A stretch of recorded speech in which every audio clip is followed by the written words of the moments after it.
Important topic of research aptitude for UGC NET paper 1, complete research aptitude syllabus and how to solve the all important question in research aptitude. This is BS Academy classes. आज के lecture के अंदर हम लोग उन topics को discuss करेंगे जो कि रिसर्च एप्टीट्यूड के पॉइंट ऑफ व्यू से, खासतौर से पेपर यूजीसी नेट पेपर 1 के पॉइंट ऑफ व्यू से बहुत इंपॉर्टेंट टॉपिक्स हैं। तो इन टॉपिक्स के हमको बारे में मैं आपको डिटेल में तो हम लोग इसके बारे में आगे के लेक्चर में डिस्कस करेंगे, बट आज के इस लेक्चर के अंदर हम लोग इन टॉपिक्स को ब्रीफ में देखेंगे। तो बहुत सारे ऐसे स्टूडेंट्स के मेरे पास मेल आए हैं हम लोगों के पास जिनके अंदर उन्होंने रिसर्च एप्टीट्यूड के इंपॉर्टेंट पॉइंट्स और इंपॉर्टेंट टॉपिक्स के बारे में पूछा था। तो इस लेक्चर को मैं आपके इन स्टूडेंट्स की डिमांड बेस में हम लोग क्रिएट कर रहे हैं। तो अगर अभी तक आपने BSI एकेडमी चैनल को सब्सक्राइब नहीं किया है तो subscribe the BSI academy channel and don't forget to like this lecture. Okay, तो स्टूडेंट्स, बहुत सारे स्टूडेंट्स का ये मेल आया था कि सर कौन कौन से ऐसे टॉपिक हैं जिनके ऊपर लगातार क्वेश्चन पूछे जाते हैं यूजीसी नेट पेपर 1 में। तो ऐसे स्टूडेंट को ध्यान में रखते हुए ये वीडियो हम लोगों ने बनाया है, तो इस वीडियो को जरूर आप एंड तक देखते रहिएगा। तो अब मैं आपको एक एक करके उन टॉपिक्स के मैं आपको नाम बताऊंगा, साथ में उन टॉपिक्स को मैं ब्रीफली आपके लिए डिस्क्राइब करूंगा। अगर आपको इन टॉपिक्स के ऊपर डिटेल में लेक्चर चाहिए तो आप जरूर इसके अंदर यूट्यूब में मुझे कमेंट करके बताइएगा। हमारी टीम जो है BSI एकेडमी की आपके लिए इन टॉपिक्स के ऊपर डिटेल में लेक्चर्स लेकर आएगी। अब देखिए, यहां पर हम लोग जो टॉपिक डिस्कस कर रहे हैं, यहां पे रिसर्च के पॉइंट ऑफ व्यू से डिस्कस कर रहे हैं। अब यहां पर काफी बार प्रॉब्लम आती है कि रिसर्च क्या है, तो सबसे इंपॉर्टेंट टॉपिक आता है आपका मीनिंग ऑफ रिसर्च, यानी शोध का अर्थ या शोध की परिभाषा क्या है। तो यहां पर जो बात की गई रिसर्च की, तो हम लोग जो रिसर्च है, तो हम जब बात करते हैं रिसर्च की, तो रिसर्च आपके यूनिवर्सिटीज में होती है, कॉलेज में होती है। इवन रिसर्च जो होती है वो हमारी टेक्नोलॉजी के अंदर जो कंपनीज हैं उनमें भी होती है। तो यहां पर जो रिसर्च है, केवल हमें उन रिसर्च के पॉइंट ऑफ व्यू से डिस्कस करना है जो कि हमारी हायर एजुकेशन के अंदर की जाती है। जैसे आप उसको PhD का नाम दे सकते हैं या फिर मास्टर डिग्री में की गई आपकी बहुत रिसर्च हो सकती है, क्योंकि आप सभी लोग जो है स्टूडेंट जो है मास्टर डिग्री आपने अटेन कर रखी है। तो बहुत सारे ऐसे सब्जेक्ट्स भी हैं जिनमें जो मास्टर डिग्री के जो 2 साल होते हैं उनमें जो दूसरा साल जो होता है, सेकंड ईयर होता है, वो कंप्लीटली रिसर्च के ऊपर फोकस्ड होता है। अब हम बात करते हैं PhD की, अगर यानी हमारी जो हमारी डॉक्टरेट डिग्री होती है उसमें काफी समय में, मतलब एक तरह से 2 साल से लेकर 6 साल तक जो है वो PhD की जाती है। तो उसमें जो की गई रिसर्च है उसको भी पॉइंट ऑफ व्यू से भी आपका जो रिसर्च का जो परिभाषा है, जो उसकी अर्थ है, वो चेंज हो जाता है। तो हमें केवल अपनी यूनिवर्सिटी और कॉलेज में की जाने वाली जो रिसर्च है उस पर ही फोकस करना है। तो यहां पर हम लोग देखेंगे कि जो रिसर्च है, हमें जो अपने एजुकेशन के पर्पस से जो रिसर्च की जाती है उस पर अपना ध्यान केंद्रित करना है। देन इसी के अंदर आता है ऑब्जेक्टिव ऑफ रिसर्च, यानी शोध का उद्देश्य क्या है। अब जब कोई भी रिसर्चर जब रिसर्च करता है तो उसको अपने ऑब्जेक्टिव जो होते हैं पहले से डिफाइन करने होते हैं, जिनके ऊपर वो रिसर्च का अपना वर्क करेगा। यानी कौन कौन से ऐसे पॉइंट्स हैं जिनको वो अपनी रिसर्च में लास्ट में कंक्लूड करेगा, यानी वो किसी एक नतीजे पर पहुंचेगा। तो ऑब्जेक्टिव जो होते हैं वो आपकी रिसर्च के अंदर, आपके सब्जेक्ट के अंदर वो कितने भी हो सकते हैं, कभी कभी 3 हो सकते हैं, 4 हो सकते हैं। तो यहां पे ऑब्जेक्टिव का मतलब है आपका रिसर्च का करने का जो गोल है वो क्या है। ओके, देन नेक्स्ट पॉइंट आता है मोटिवेशन ऑफ रिसर्च, यानी जो शोध की प्रेरणा जो रिसर्चर को जो मिली है वो किस पॉइंट ऑफ व्यू से मिली है। यानी जो रिसर्च जो कर रहा है वो केवल अपनी डिग्री को कंप्लीट करने के लिए कर रहा है, या फिर आप जो रिसर्च है वो जो सोसाइटी के किस पर्टिकुलर सेक्शन के अंदर उस रिसर्च का वर्क है वो क्या होगा। तो ये मोटिवेशन भी आपको उस रिसर्च के अंदर या रिसर्च थीसिस के अंदर डिफाइन करना होता है। अब थीसिस क्या होती है मैं अभी आपको थोड़ी देर में बताता हूं। ओके, देन नेक्स्ट आता है टाइप ऑफ रिसर्च, यानी शोध के प्रकार। अब यहां पर हम लोग जब शोध के प्रकार की बात करते हैं तो हम लोग क्वालिटेटिव रिसर्च और क्वांटिटेटिव रिसर्च में दोनों को एक तरह से कैटेगराइज करते हैं।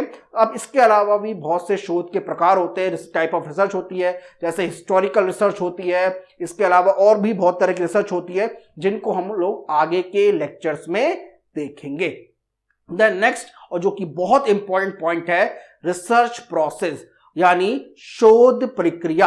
अब इसके अंदर आप कह सकते हैं कि स्टेप ऑफ रिसर्च यानी शोध के क्या क्या चरण होते हैं। तो शोध को खास तौर से रिसर्च को हम लोग मेजरली 6 to 7 स्टेप में डिस्कस करते हैं। कहीं कहीं पर इसको बुक्स में 10 to 14 पॉइंट्स तक डिस्कस किया जाता है। तो कुल मिलाकर यह है कि जो भी हम लोग रिसर्च करते हैं उसको कितने चरणों में गुजरना पड़ता है। जैसे सबसे पहले आपको रिसर्च का टॉपिक डिफाइन करना होता है, देन आपको उसके बाद लिटरेचर रिव्यू करना होता है, देन उसके बाद ऑब्जेक्टिव बताने पड़ते हैं अपने रिसर्च के।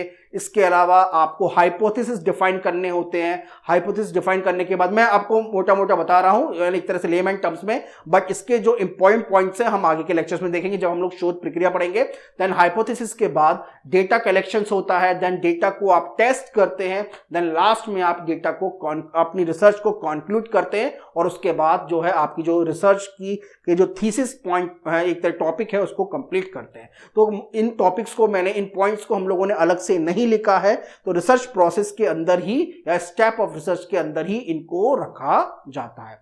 देन नेक्स्ट आता है रिसर्च अप्रोच यानी शोध दृष्टिकोण जो है, यानी जब भी हम लोग रिसर्च करते हैं तो उसको करने के लिए किस तरह की अप्रोच को हमें अपनाना चाहिए जिस तरह से उस रिसर्च को हम लोग कंप्लीट कर सके। यानी अगर आपकी रिसर्च जो है साइंटिफिक रिसर्च है तो उसमें आपको किस तरह के मेथड्स अपनाने चाहिए, और ये सारे पॉइंट जो आते हैं हमारी रिसर्च अप्रोच के अंदर आते हैं। अब रिसर्च अप्रोच की जब हम यानी किसी भी प्रॉब्लम को, देखिए रिसर्च का मतलब क्या होता है, रिसर्च का मतलब ये होता है कि किसी प्रॉब्लम के सॉल्यूशंस को फाइंड आउट करना, यानी आपके पास समस्या है उसका सॉल्यूशन आपको करना है। बट ऐसा नहीं है कि आपको केवल समस्या के बारे में बताना है, आपको समस्या के बारे में तो बताना ही बताना है, उसके जो सॉल्यूशंस हैं आपने जो उस सॉल्यूशन तक जो पहुंचे हैं उस सॉल्यूशन तक पहुंचने का भी बताना कि कौन कौन सा रास्ता आपने अपनाया और उस सॉल्यूशन से किन किन सोसाइटी के किन किन लोगों पर क्या क्या फर्क पड़ेगा, क्या क्या इंपैक्ट आएगा, ये जो है ओवरऑल आपको बताना है।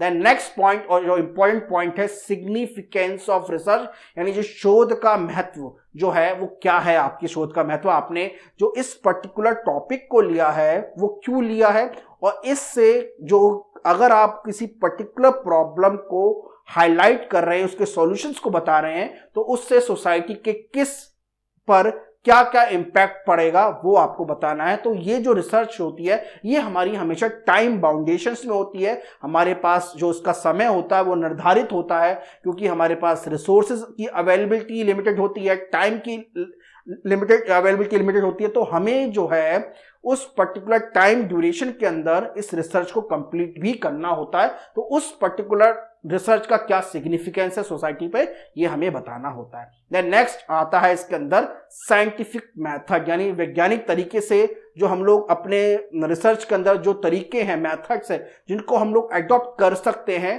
वो कौन कौन से हैं, इनके बारे में ये बताना बहुत ज्यादा जरूरी है।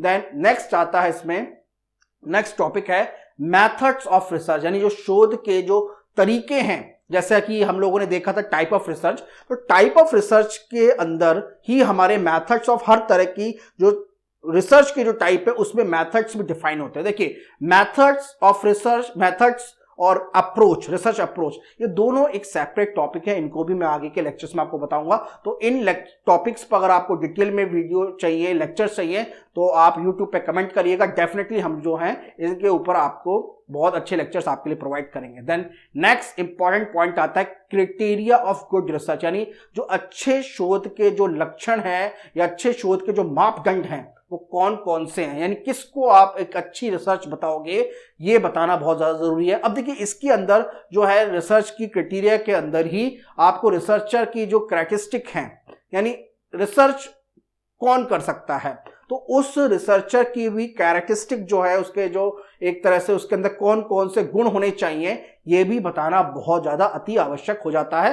देन नेक्स्ट पॉइंट आता है इसके अंदर एथिक्स इन रिसर्च, यानी शोध में नैतिकता का एक तरह से क्या रोल है ये आपको बताना जरूरी है, क्योंकि नैतिकता यानी एथिक्स के ऊपर एग्जाम के अंदर हर बार एक क्वेश्चन पक्का आता है, इसको आप जरूर ध्यान रखिएगा। आपको हमेशा एथिक्स के ऊपर एक क्वेश्चन रिसर्च में हमेशा जरूर मिलेगा। देन नेक्स्ट पॉइंट आता है the problems encountered by the research, यानी शोधकर्ता के द्वारा सामना की गई, मतलब उनके सामने जो आने वाली जो समस्याएं हैं वो कौन कौन सी समस्याएं हैं, ये बताना बहुत ज्यादा अति आवश्यक होता है। क्योंकि जब हम लोग रिसर्च करते हैं तो जब हमने स्टार्ट करते हैं तो हमें नहीं पता होता कि हमें कौन कौन सी समस्या रिसर्चर के सामने आ सकती है। क्योंकि मैंने आपको बताया जो हमारी रिसर्च है वो टाइम बाउंडेड है, रिसोर्सेज भी लिमिटेड है, तो हमें अपने टाइम के अकॉर्डिंग, अपने रिसोर्सेज के अकॉर्डिंग रिसर्च को पूरा करना है। और अगर कोई डेटा गैदरिंग करने में कोई समस्या आ रही है तो कौन कौन सी समस्या हमारे सामने आ सकती है, इसके बारे में हमें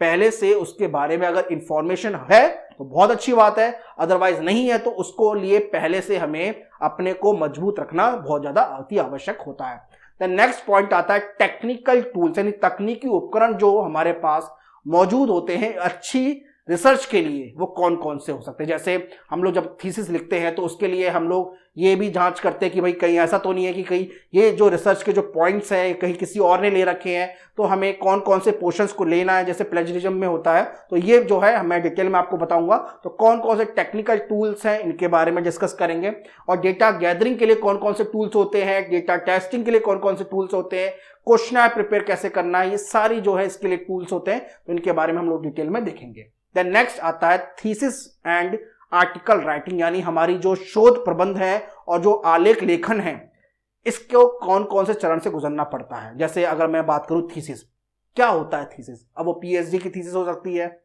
वो मास्टर डिग्री की थीसिस हो सकती है, या वो पोस्ट डॉक की थीसिस हो सकती है। तो थीसिस का मतलब यह है कि जो भी आपने जो वर्क किया है उसको आप कैसे अपनी भाषा के अंदर कैसे उसको स्टेप बाय स्टेप जो है लिख सकते हैं। तो उसके चैप्टर में डिवाइड करना पड़ेगा, आपको फिगर अलग से लिखने पड़ेंगे, कौन कौन से रेफरेंसेस आपको ऐड करने पड़ेंगे, ये सारे पॉइंट जो है हम लोग थीसिस राइटिंग के अंदर डिस्कस करेंगे।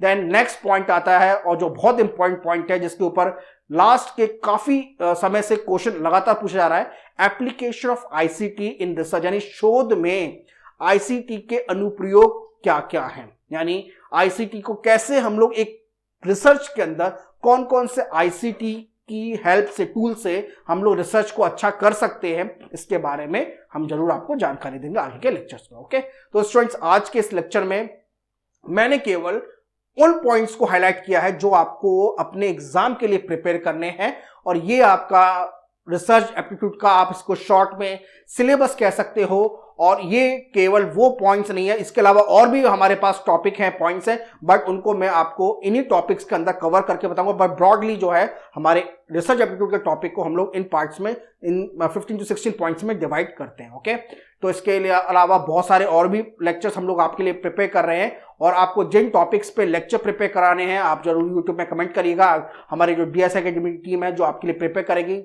लेक्चर्स को। और स्टूडेंट्स, अगर अभी तक आपने बीएसआई एकेडमी चैनल को सब्सक्राइब नहीं किया है, subscribe the BSI academy channel and don't forget to like this lecture. Okay, तो स्टूडेंट्स मिलते हैं नेक्स्ट लेक्चर में। Thank you.